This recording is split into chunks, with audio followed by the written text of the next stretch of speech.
All right, on today's episode of Python Papi, we're back inside our Tensorflow course and we're still doing our fine tuning module. Let's have a look at what we went over today. But before we get into the fine tuning portion of it, we're going to go back to the feature extraction one last time. And remember, I ran that code for you yesterday and I said that it might not go all the way through. Well, it did go all the way through. So the code was correct in the way I had it the original way. So everything worked fine and we made it all the way through with our compilation of the code. So everything is up and running fine. We were able to transport everything over and move over to our fine tuning module, which you can see. And we did take a bunch of notes and get further along in that module. So let's go from the top. So you can see here in this section, we'll be going over the concept of fine tuning. I think we talked about that yesterday.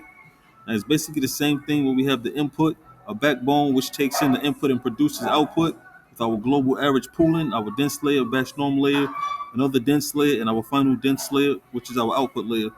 So basically, we took our sequential API and we converted it to a functional API. This is the functional API here. Let me show you the sequential where we converted it from.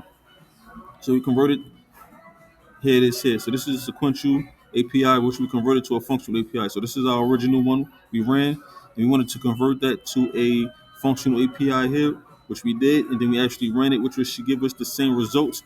Now the only reason we converted it is because we're going to change our backbone. As you recall, we had our backbone frozen with the sequential API, so the weights would be frozen and they wouldn't update as we train.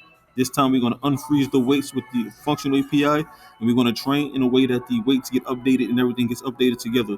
Now to do that, we're going to actually use our backbone.trainable, and we're going to set it to true this time. Now you see it's commented out because I haven't run the functional API by itself yet. So first we're going to run a functional API by itself and get everything compiled, and then we're going to come back and run it again with the backbone.trainable equals true, so the weights to get updated along with that functional API. Now I do have another backbone.trainable equals false here. That's for another part of the code that we haven't gotten to yet, so that's going to stay commented out for now. But of course, I will keep you posted every step of the way on all the steps we take.